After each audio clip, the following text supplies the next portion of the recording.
Hi everyone, Dr. Mike here. In this video, we're going to take something that students find really hard, the visual pathway, and make it make sense finally. Let's take a look.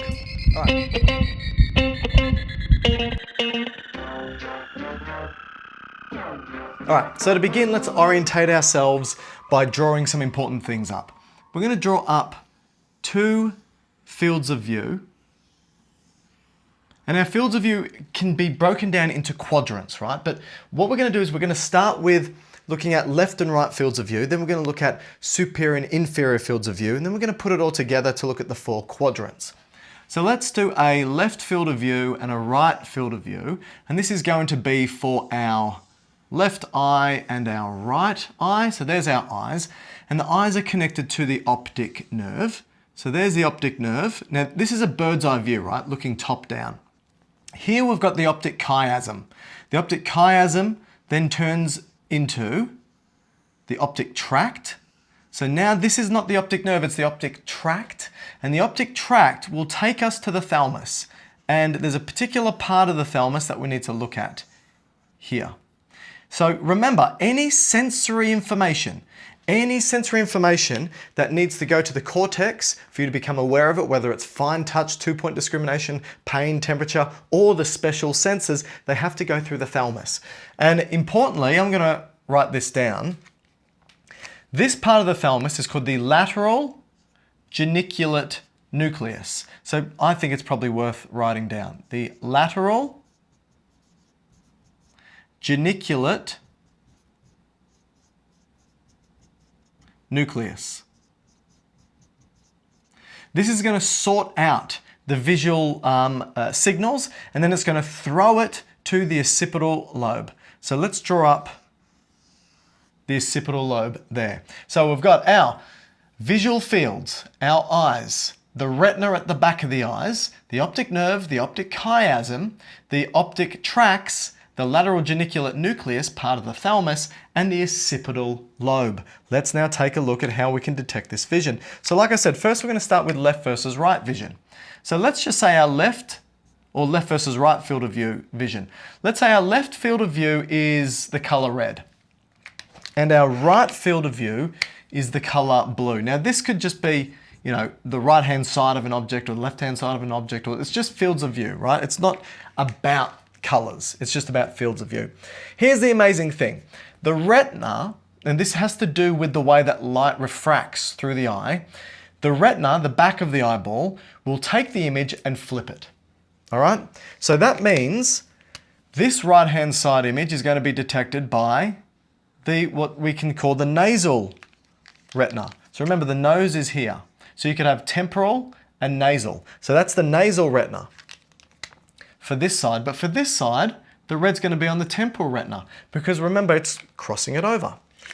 We have a look at the blue, it's going to the other side because remember, it's flipping that image. Now, importantly, whatever image the retina detects, that's how the occipital lobe receives it. So the occipital lobe will not receive the image looking like the visual field. It receives the image that's looking like the retina. Now, here's where it gets a little tricky. What happens is that here, the temporal retina is going to send its signal down the optic nerve through the optic chiasm, through the optic tract to the lateral geniculate nucleus, where it's going to synapse. Now, amazingly, the red on this side, so the nasal retina for the left-hand side with detecting the red, goes down the optic nerve through the optic chiasm and decussates, meaning crosses to the other side where it synapses with the lateral geniculate nucleus. Let's do the other side. The blue stays on the ipsilateral side, the temporal blue there, or temporal retina, and then over here it crosses or decussates. So now what do we get? The lateral geniculate nucleus now has the right lateral geniculate nucleus has the left field of view, which is red, and the left has the right field of view, which is the blue. And now it needs to send it to the occipital lobe. So these fibers that it fires off, these are called radiating fibers because there's a whole bunch of them. It travels through the white matter, radiating fibers. And then this right occipital lobe will have the left image. the left field of view image. Same thing happens for the other side, right? Radiating fibers firing off, and the left portion of the occipital lobe is detecting the right field of view. Simple. Okay, that's looking at left and right fields of view, but what I want to do now is look at a superior, inferior fields of view. So let's just separate this down. Now to do this, let's draw, we're going to, instead of doing a bird's eye view, looking down, we're going to look at it from the side. So let's do fields of view, and we'll just do one here.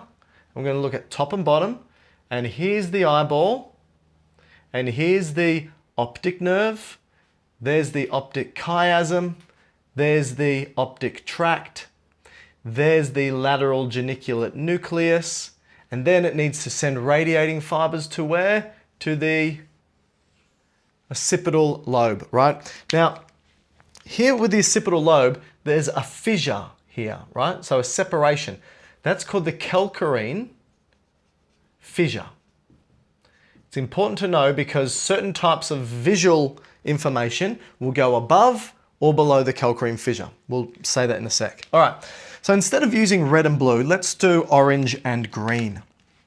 So let's do green up the top, and let's do orange down the bottom. Now, just like we did for left and right, where the retina flips it, here the retina is going to flip it. Top becomes bottom. So the inferior portion of the retina is going to have the top field of view, which is green, and the superior part of the retina is going to have the inferior field of view, which is going to be orange. Now, let's take the superior retina.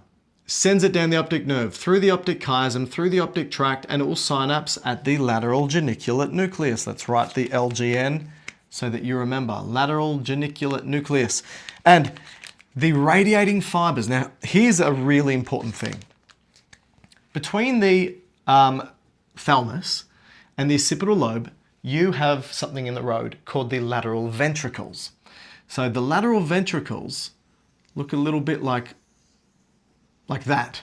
They're hollowed out parts of the brain, there's cerebrospinal fluid in there. Now here's the thing, the way that it's shaped, and I can't really show it here because it's not three-dimensional, is that these fibers here coming from the superior part of the retina, which again is detecting the lower fields of view, the radiating fibers can go straight past. The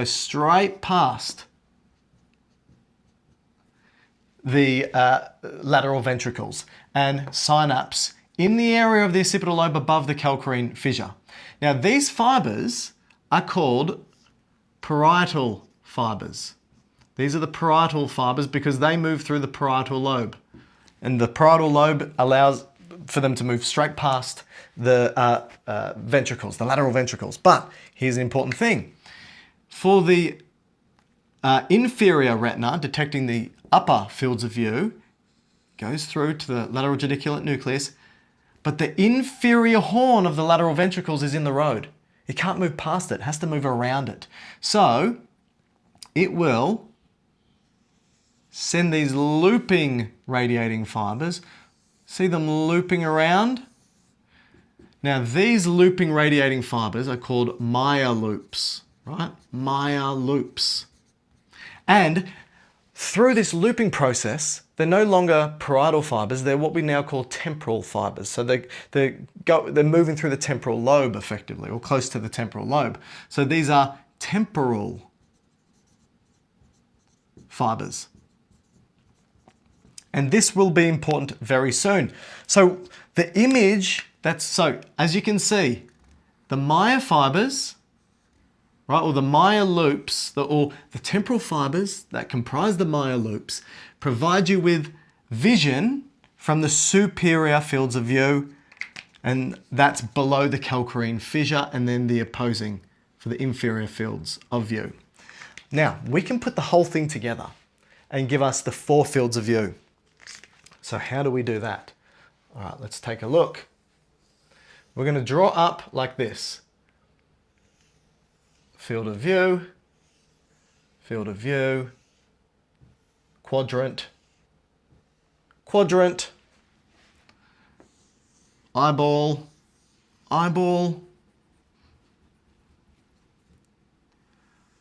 optic nerve, optic nerve, optic chiasm, optic tract,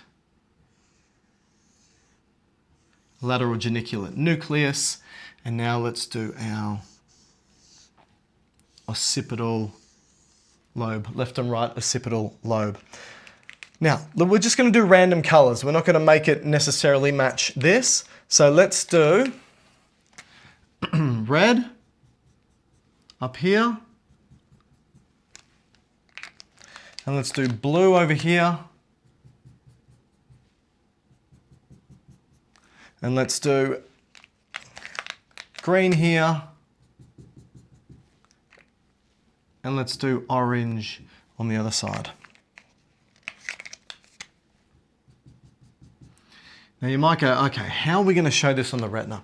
Well, we can't show it on the retina the way we have here because it just won't work properly.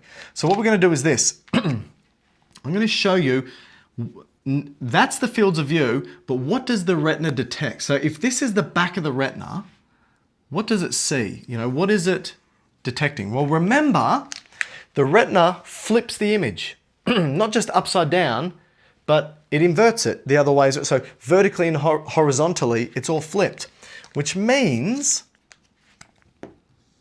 if we draw the quadrants, let's see if you can get this, or guess this, I should say. Red's up here, so now it's going to be down here.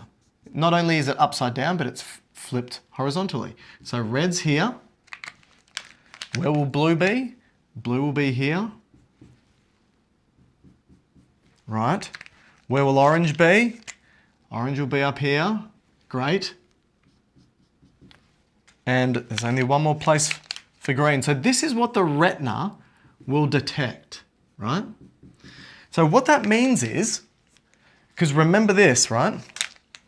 Remember, that side detects that side detects that side, that side detects that side, that side detects that side. So if we were to draw something on the back of the retina, this side of the retina, the temporal side of the right-hand retina, is going to have red and green. So let's draw some red and green. Same for this side here.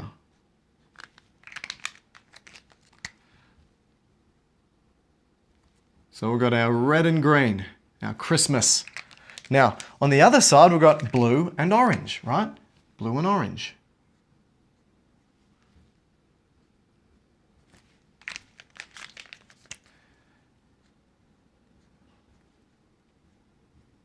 Okay, now what we can do is draw up the same tracks that we've drawn up here, right? We're just going to follow that.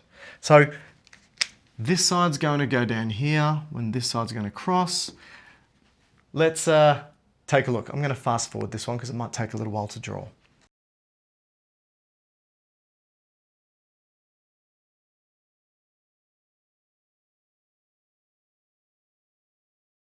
All right. How cool is that, right? So what we've got now is that the left fields of view are going to the right lateral geniculate nucleus. The right fields of view are going to the left lateral geniculate nucleus, just the same as here, right? But it's also going to have the superior and inferior views. Now, what does so because the lateral geniculate nucleus, it's detecting green and red, right? So let's draw green and red up. Green and red, right? Green's the bottom field of view, red's the top, flipped. Let's do the same here. Blue and orange. Okay, couple of important points.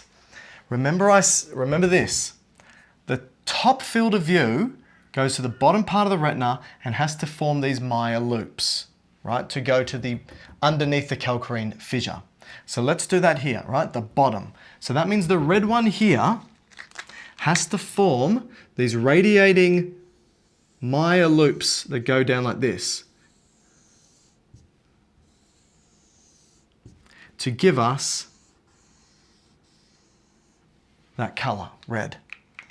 And the green goes through the parietal. So it's more of a direct pathway, right?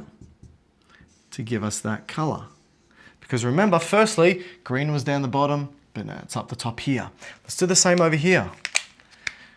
This is going to give us big loops, the Meyer loops. The temporal fibers gives us that color. And then orange, slightly more direct.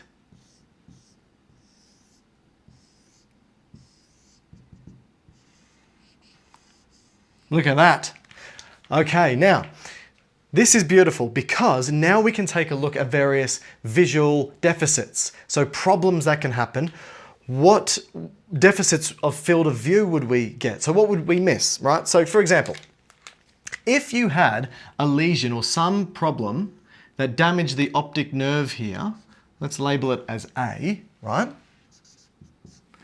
What would be your field of view deficit? So I'm not drawing up the retinal deficits, I'm drawing up what will we not see in our field of view. Okay, well have a look. We're not going to see, for the right eye, remember this is right hand side, this is left hand side because it's a bird's eye view. For the right eye, we're not going to have the left field of view or the right field of view. So effectively, if we were to draw up the fields of view, that one will be fine, but this one will be totally gone, right? This is called monocular vision loss. Monocular vision loss. Okay, what if we had a lesion or damage at the optic chiasm? Let's label this as B. What do you reckon? Well, let's have a look. What fibers is it damaging? Well, it's going to damage this fiber here from the nasal retina of the right eye, which is detecting the temporal field of view for the right-hand side. And then it's going to stop the temporal field of view for the left-hand side. So that means for B, if we were to draw this up, you've lost the temporal fields of view for both. So you could call that bitemporal, right? So you could say that this is a bitemporal.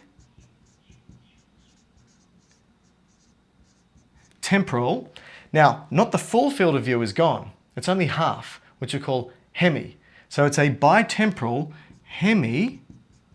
And what's the word we use for loss of vision? Anopia. Hemianopia.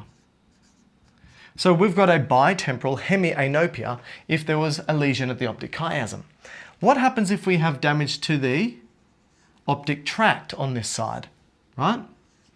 Well, we're not going to get any vision from the left fields of view for both eyes, right? Not going to get any. So the right hand tract is damaged, but the left field of view is gone. So that's contralateral, right? So that is a contralateral. So let's first draw up what fields of view are gone, right? So there's that. It's going to be both the left fields of view. So contralateral, because it's opposing, from the damage. Now, this is the thing. It's because it's the same side as in both left fields of view, you could call that homonymous. Remember homo means same. Homonymous hemianopia, because only half the vision's gone. So a contralateral homonymous hemianopia. All right, what happens if we damage these temporal fibers? Remember, these are the temporal fibers, those Meyer loops. What happens if we damage those? What's gone? Well, it's going to be the top left-hand part of the vision. So this is, again, contralateral, opposing side. So let's draw this up. So let's do D. This time we're looking at quadrants. Keep quad in the mind, and its top left is gone, right? So that's contralateral because it's opposing the side of the lesion.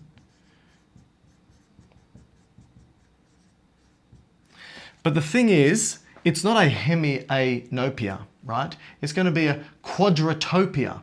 And because it's the top, you can call it a superior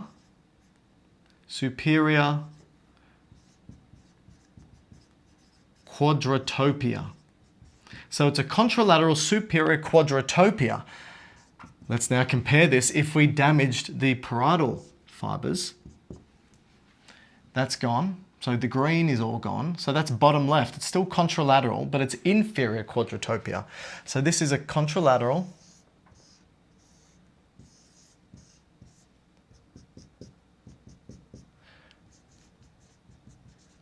Contralateral, I can't ever write and talk at the same time.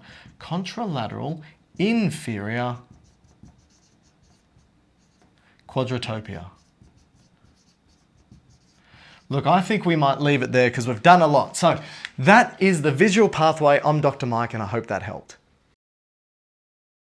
Hi everyone, Dr. Mike here. If you enjoyed this video, please hit like and subscribe. We've got hundreds of others just like this. If you want to contact us, please do so on social media. We are on Instagram, Twitter and TikTok at Dr. Mike Todorovic at DrMikeTodorovic. Speak to you soon.